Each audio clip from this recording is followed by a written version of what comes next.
Welcome to Rewired for Great Success with Dr. M.A.V. Sanchez, neuropsychologist, executive coach, organizational development expert, award-winning best-selling author, and international speaker.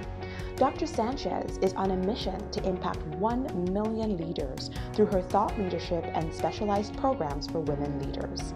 She is passionate about helping organizations strategize and draw a direct connection between leadership, diversity and inclusion, and organizational outcomes. Welcome to the conversation.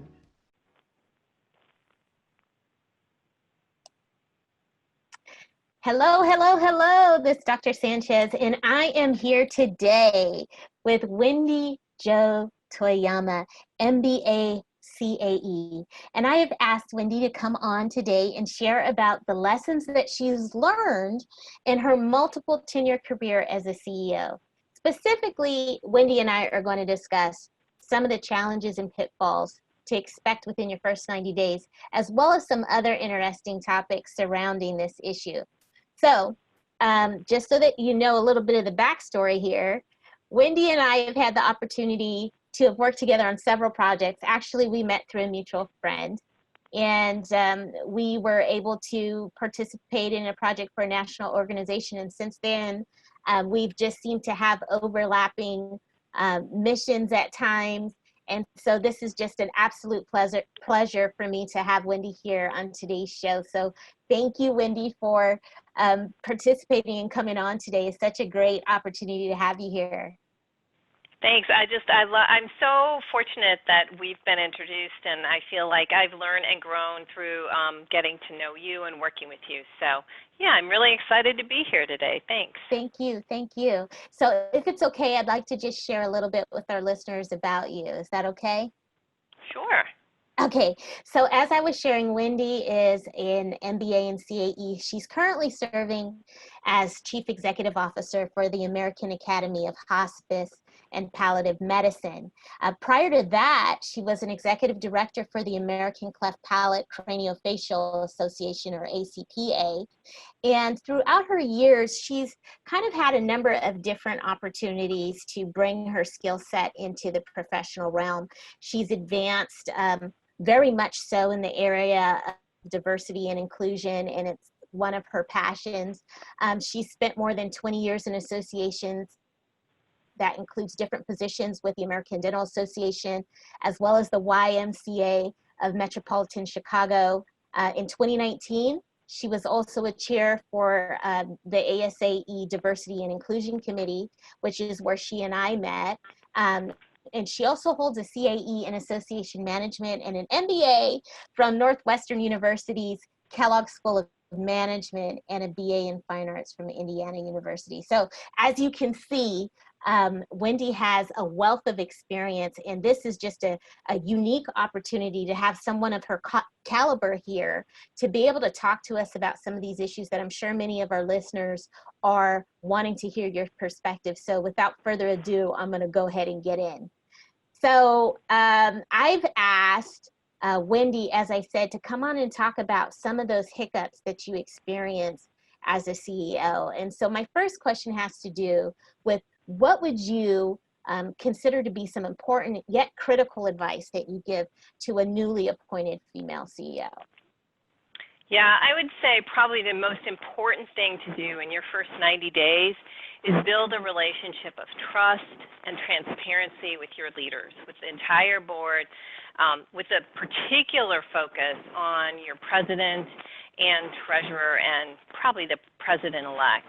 And I can't tell you to set aside enough time to do that. I actually do it in a very structured way using listening conversations, and I have a set of questions.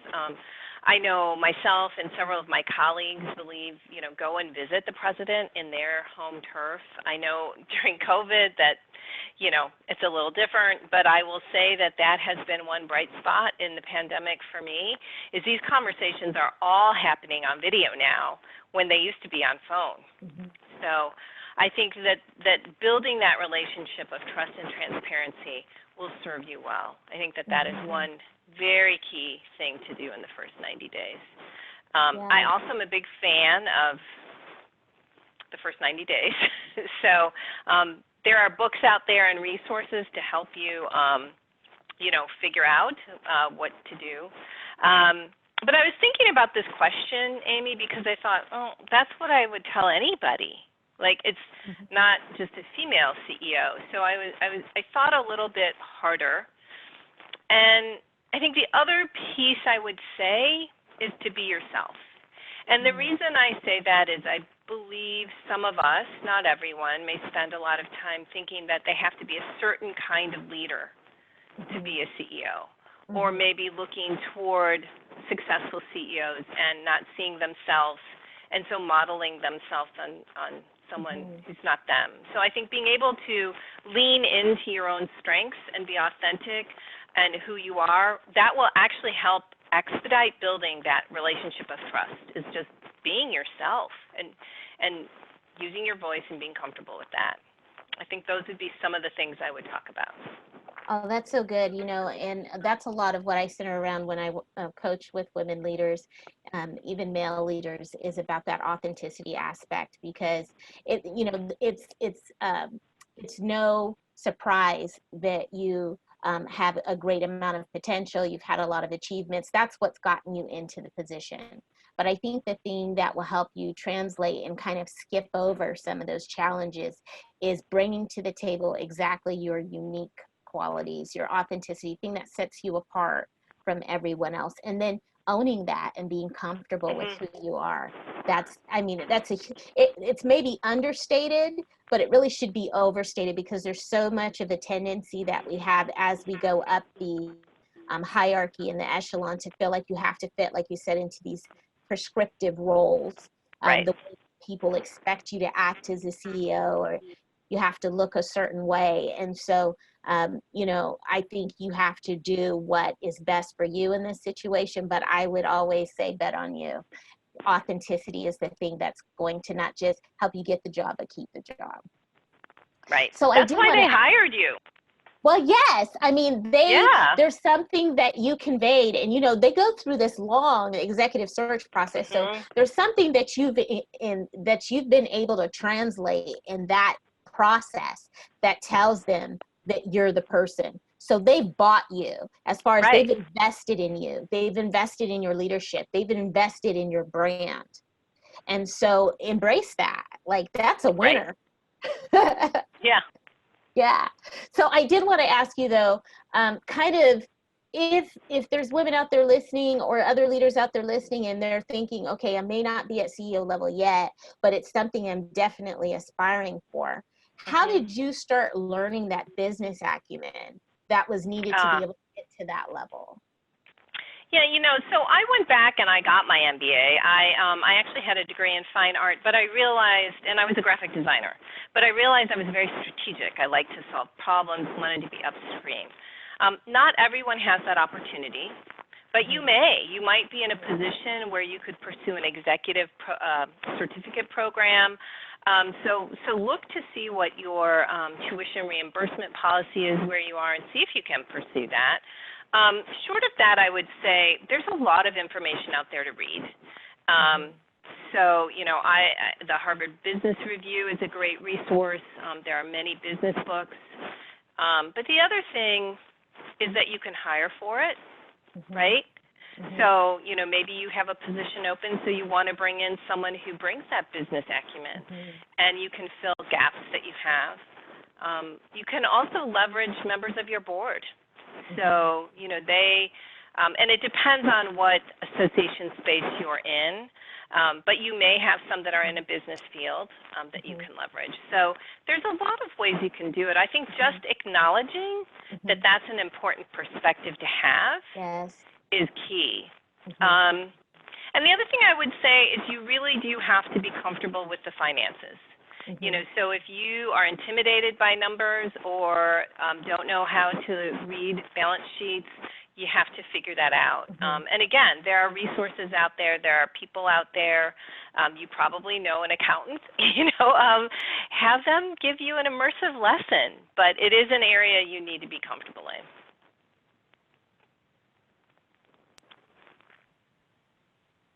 Okay. We froze. And if Wendy comes back, we'll pick right up. Okay, we froze. Can you hear me? We froze. I can hear you. Can you hear me? Yes. Okay, perfect. So we froze a little bit. So I'm going to give us a couple seconds to get back in. I'm here. Okay. So Oh, you're freezing again. We can reconnect if you want to try that. You were talking about hiring for that. Yeah, I froze that time. Did you hear me? No, if you could repeat the question. Okay, so how about we do that? We start over at the point where you were saying you could hire for that. You Right. could bring Okay. people in. So Okay. 1, 2, 3, and well, so you were another. yeah. Oh, sorry. Yeah, that's okay. If you want to ask a leading question, then I will wait. Yeah. Okay, Let's we'll do do that. that. Sorry. All right. 1, 2, 3. Okay, so you've been talking a lot about how you develop that business acumen, if that's something that's a missing piece for you.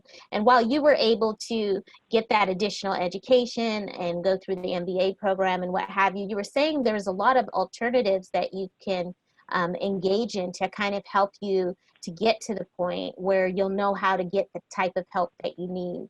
And so one of the things that you were sharing was about there's a lot of reading you can do. And then also, what else were you saying? You know, in addition to the resources that exist, you can hire for it. So if you have an open position, actually seek out someone who brings that to the table and fills that gap for you. Another way is to leverage your volunteers. I don't know, it depends on what space you're in, but you may have volunteers that bring that business acumen and you can tap that. And the last thing I would say is, if nothing else, you have to be comfortable with the finances and with looking at the balance sheet. And, you know, so you might have a friend out there who's an accountant and have them just do an immersive session with you. So you may have more ways to, you know, reach out and get that than you think. And the important thing is to realize that it is a perspective that should be incorporated into your leadership. I think that's the key, and being open. Mm-hmm.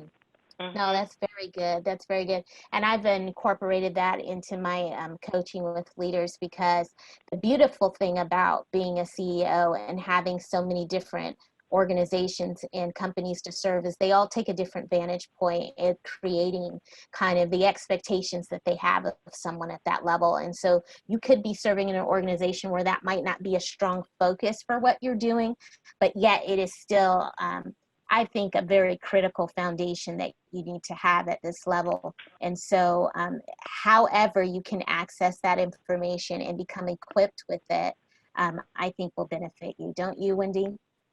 I do, and I think, you know, small nonprofits are still businesses. So we're mission driven, we have members and we have mission and margin, but at the end of the day, you need to be sustainable, which means some of the basic business principles need to be embraced. Very good. So with that, I'm going to segue into our next segment, which is the Wildcard Segment. And so we will be there in just a few. So wait on us and we'll be right on back. Okay. And we're back. Here we go. We're in this section of segment of the podcast, which I really like, which I call the Wildcard Segment. Because how often do you have someone of Wendy's caliber to be able to ask, kind of sit at her feet and ask her these questions? And so really this is kind of a hot seat. I'm going to ask you a question, Wendy, and then you just give me your best opinion or feedback or advice on it, because I'm sure the listeners want to know. Okay. So here we go. What have been some of your greatest challenges as a female CEO? You know, I would say that I am very fortunate that when I stepped into the CEO position, my children were grown. You know, as a woman of color in the workplace, I probably didn't feel the intense discrimination until I became a mother in the workplace. And, you know, there's a lot of pressure to do things after hours or are you out on a particular afternoon? So I think one area of challenge is if you are a parent. I think that's really hard. How do you balance all that? And I will say that even as an adult parent, my family is a priority. I think the workplace is more forgiving these days, but it's still a challenge. And I think that leads me to the heart of my answer. And I think as a woman, and maybe this applies across the board, it's juggling the roles that we have. You know, so the role of being CEO, the role of being mother, the role of being wife, the role of being daughter, the role of being friend. You know, juggling all those. And at the end of the day, there's only so much time. Yes. So how you make sure you're spending your time where you want to spend it for impact. So I think that's one big area of challenge that, you know, actually I'm not sure we figured out as a country how to help working parents. Yeah, I don't think so.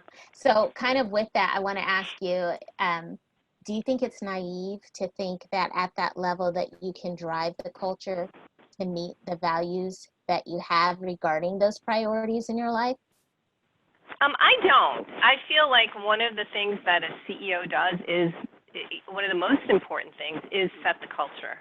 And the key is to be intentional about the culture you want to set. So I was at an organization, this is just a small example, but we had a policy on sick days and when you could be out. And it was for, you know, a bunch of, the whole long list, you know, immediate family, blah, blah, blah. But it didn't include siblings. And, you know, we had people that worked with us who weren't married, who didn't have kids. And siblings were an important part of the family to them. And being able to use the sick day to be out for siblings was important. And so we made that policy change. And, you know, that was consistent with the values and vision that I had for the organization. So I don't think it's too naive. I think you have to be intentional. I think you have to think about unintended consequences and consistency and the laws and all those sorts of things. But I think you can definitely try to build a culture. And frankly, I think it is incumbent on us right now to do it because we have so many working parents trying to juggle working from home and schooling from home. And if we aren't thinking about how to work with them, we are going to lose valuable employees. So I think it is job one right now. Yeah, no, that's great. And, you know, more to that same topic. And so it's really not a small issue. It's kind of a big issue considering how the landscape has changed for many of us professionally in regards to our work and life balance. But you have a lot of individuals that are working in corporate space that are from diverse backgrounds. And for many of them, part of their reality is that piece of family where they may have a pretty prominent role, either caring for parents or caring for siblings or what have you. And so something as simple as we look at it as your sick policy or your vacation policy can be a way that you can, if you're open to modifying that, can be a way that you can attract really excellent talent that are diverse or come from diverse backgrounds. And then also just kind of being mindful as you're managing diverse populations of staff and people, that these are some of the things that they're coming to work thinking about. And so how can you empower and uplift your staff? So I think that's a great example. So my other hot seat question is, if you're negotiating for your first CEO position, I know you've had multiple, but if this is your first CEO position, what are some things to keep in mind when you're negotiating? Yeah, you know, I think it's so basic, but do the research. You know, I think understanding what that position pays is critical. There's research that shows when you are underpaid, you never get that back in your career. You know, so I think being sure not to undervalue yourself and understand what the value for that position is very important. The other thing I really think about is, you know, it's not an across the board, but many of us may have some hesitancy about how to go about negotiating. You don't want to make them mad, or, you know, you think that if I ask for money, they won't hire me. So I think it's really important to practice. Yes. I mean, it's very straightforward, but I know even in my most recent position, I chatted with my husband about what he thought I might want to come in as a range, and I showed him the data, and we kind of talked it through. So find someone, a trusted peer, mentor, or a coach that you can talk about with it and practice. The thing is that we are quick to just potentially accept the offer, and it is okay to negotiate. I think just giving yourself permission to do that. My daughter recently changed jobs, and she was so proud of herself because she negotiated, and it was wonderful, and she was able to make a little progress there. And but we're tentative. I will say I was tentative, right? You get a little nervous, so I don't want to say how the rest of people feel, but it's not easy the first time around.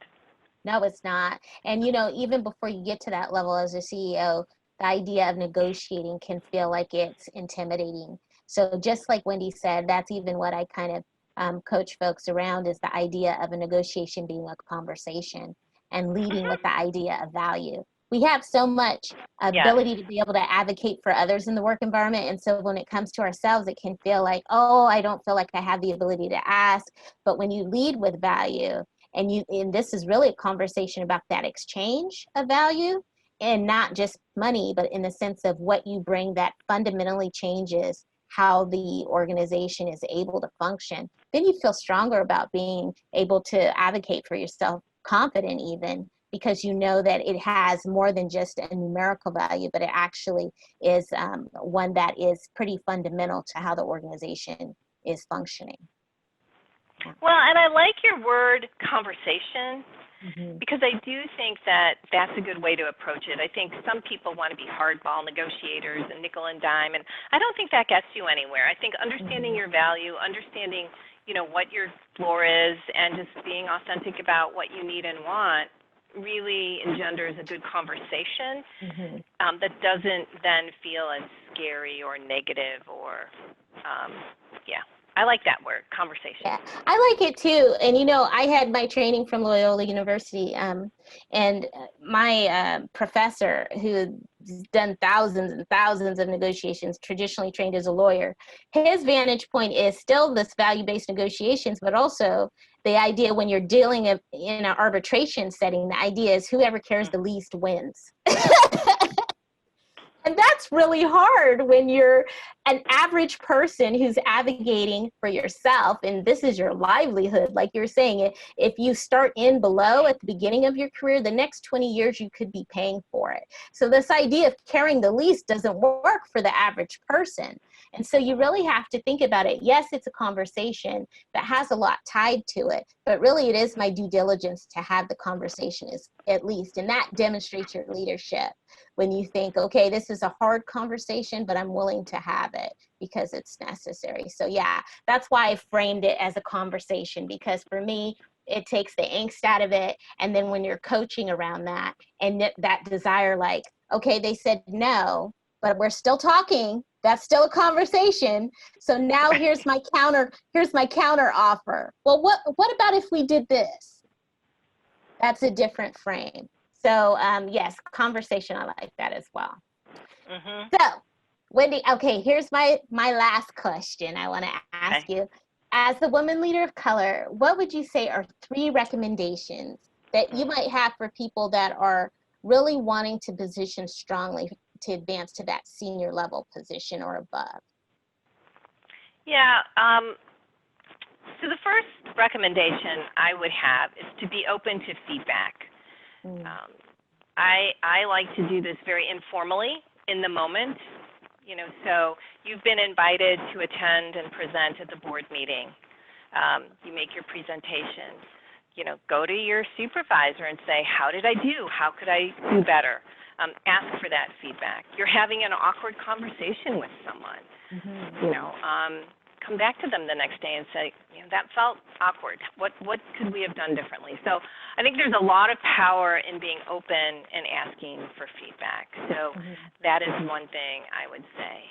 I also think that as people advance, knowing what you want to do, what your values are, what your strengths are, what you want to do, and being intentional about what you're seeking is really important. And I think we tend to cast wide nets, right? I want to move up to the next level, so I'm going to cast a wide net.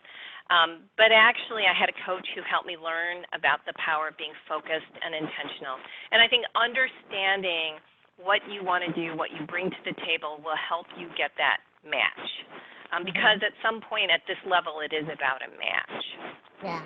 So I think in addition to asking for feedback, knowing what you want to do, and I say that because I hear people say, I want to be CEO.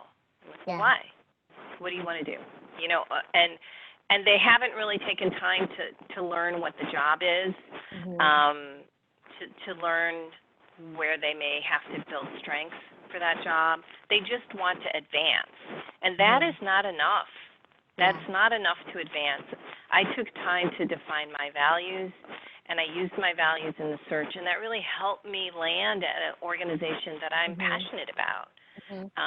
But those kinds of things take time. So I think those would be the things I would say. And I think that's great because, you know, sometimes even, you know, with me as being a woman of color too, and my professional career is oftentimes, you know, maybe the only woman of color, and always the youngest, right? And then so now that I, you know, got to be older, I still was usually the only one of me in the room at some point or another. And so I think it was, you know, this idea that I had in talking with some of my other friends at that level too, that it's kind of scary to be specific and intentional, because you want to dream about it a bit when you say, I would like to someday do this. But if you have to be specific and intentional and say by when or by how, then you feel like you're maybe cutting off your arm, you know, or your nose to spite your face, because you're thinking, well, what if it doesn't happen that way? Then do I have to give up on the dream? So I'm just going to tell you, spoiler alert, if you're listening to this, if you happen to be a woman leader of color or just a woman leader, period, or a leader, the pathway to promotion isn't always a linear one. Matter of fact, there may be a lot of valleys and tosses and turns. And so just prepare yourself for that and be okay with that. Embrace the journey. But also you got to be intentional and somewhat strategic about how you're going to get there. So if there's obstacles created, how can you leap over them? How can you work through them?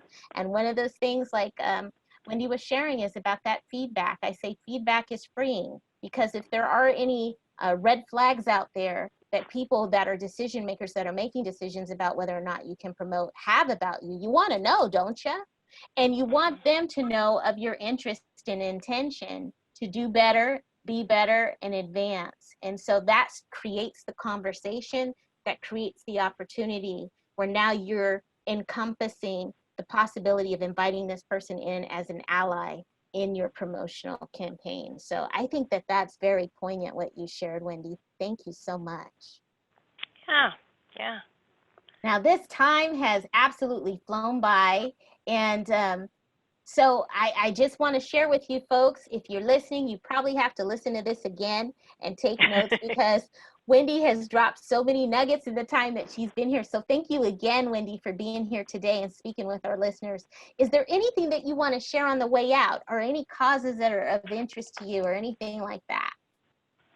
You know, I think the one thing I would share is early in my career, I would be stymied why I wasn't advancing. You know, I thought I had talent and skill, and, you know, at some point I realized you can't just sit back and wait, you know. And I think we believe that people will see our talent and our skill and it will just happen, and it doesn't. And I talk to women who want to move, and they've been at the organization they're at 10 years and they're waiting for a promotion. So I think it's important to realize that it's okay to have a goal and a desire and a place you'd like to go, and make a structured plan on how you want to get there and go for it. So you can't just sit back and wait for it to happen, and it may feel scary, but I had a mentor who said that's when you're learning and growing. So yeah, I think that's what I would end with. Yeah, thank you. I think you mentioned earlier in your career you had some pretty pivotal people that were part of your support network. And so I think that's just something to not undervalue or understate the importance of having a network. So be intentional, be strategic. You heard it from Wendy.